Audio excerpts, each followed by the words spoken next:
প্রিয় দর্শক, আজকে আমি আপনাদের দেখাবো যারা জিমেইলের মাধ্যমে অর্থাৎ অন্য কারো কাছে ইমেল করতে পারেন না, আমি তাদের জন্য এই ভিডিওটি দিই যে আপনি কিভাবে অন্য কারো কাছে ইমেল পাঠাবেন।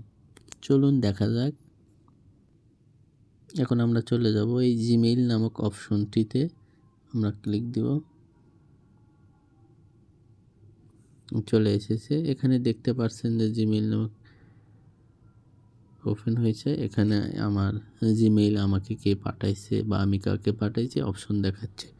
তো আমরা জিমেইল পাঠানোর জন্য আমরা প্রথমে যে কম্পোস্ট নামে যে আইকনটি দেখতে এখানে ক্লিক করবেন। এখানে আপনি দেখেন আমার জিমেইলটি চলে এসেছে। এখানে আমরা দেখব ফর্ম। প্রথম ফর্মে মূলত যে আপনার যে জিমেইলটা এটা শো করবে যে আপনি এই জিমেইল থেকে অন্য কার কাছে জিমেইল পাঠাবেন। সেটা হচ্ছে টু দেখাবে। যদি কোনো এক নির্দিষ্ট ব্যক্তির কাছে জিমেইল পাঠান তাহলে টুতে তার জিমেইল আইডিতে লিখবেন। কিন্তু এখানে একটা যে জিমেইল টু এর পাশে একটা আইকন চিহ্ন দেখা যাচ্ছে, এখানে আমরা একটু ক্লিক করে দেখব।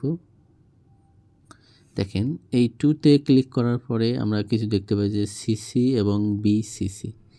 এখানে সিসি এবং বিসিসি এর কাজটা কি? টু আপনি নির্দিষ্ট একজনের কাছে পাঠালে টুতে তার জিমেইল আইডিতে লিখবেন, এবং যদি আপনি এক ইমেইলটি যদি 10 জন বা 20 জন ব্যক্তির কাছে পাঠাতে চান তাহলে আপনি সিসি অথবা বিসিসি করে আপনাকে পাঠাতে হবে। এখন সিসি এবং বিসিসি এর মধ্যে পার্থক্যটা হলো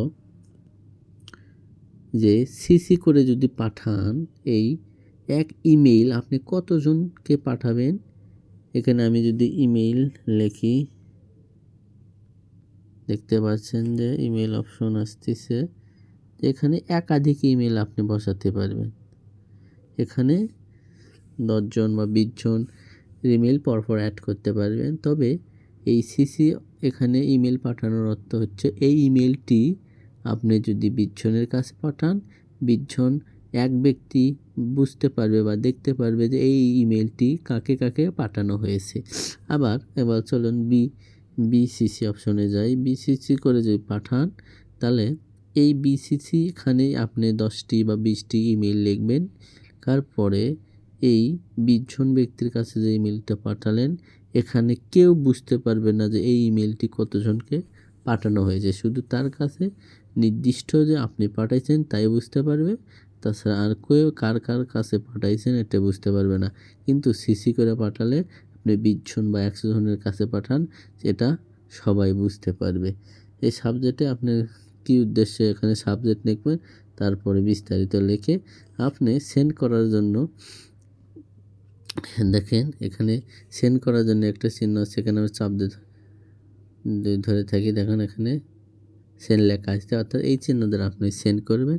এবং যদি আপনার ইমেলটি ধরেন আজ থেকে 10 দিন বা 20 দিন পর অথবা 15 দিন পর একটা নির্দিষ্ট সময় 11টা কি 12টার দিকে আপনার ইমেলটি সেন্ড করবেন, সে আজকে তৈরি করে রাখতেছেন। সেই জন্য চলুন আমরা এই 3 ডট চিহ্নতে চলে যাব।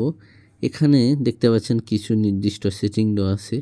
যদি ধরেন যে আজকে আমি ইমেলটা পাঠাবো না, আগামীকাল দুপুর 12টায় সবার কাছে ইমেলটি পাঠাবো, তবে সেই ক্ষেত্রে আপনি যে শিডিউল সেন্ড নামে অপশনে যাবেন।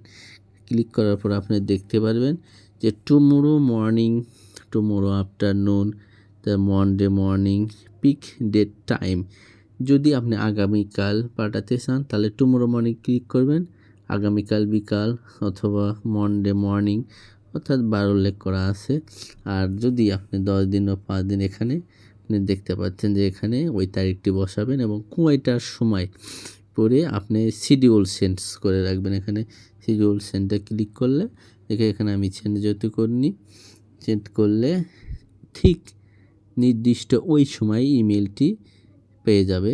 এটা মূলত করা হয় যে একই লিঙ্কে দেখবেন যে আপনাকে ইমেল করা হয় বিভিন্ন পরীক্ষা, যে রাত 11টায় পরীক্ষা হবে ঠিক 1 মিনিট আগে ইমেলটি সেন্ড করা হয়, অর্থাৎ এটা কিন্তু আগেই সেট করে থাকা হয়। তো 11টা বাজলো আর সাথে সাথে 100 জন বা 20 জনকে সেন্ড করলো, এটা কিন্তু তা না। 100টা ইমেল এক জায়গায় লিখবে এবং 11টার সময় 1 মিনিট আগে দেওয়া থাকবে, ঠিক 1 মিনিট আগে ইমেলটি সেন্ড হবে।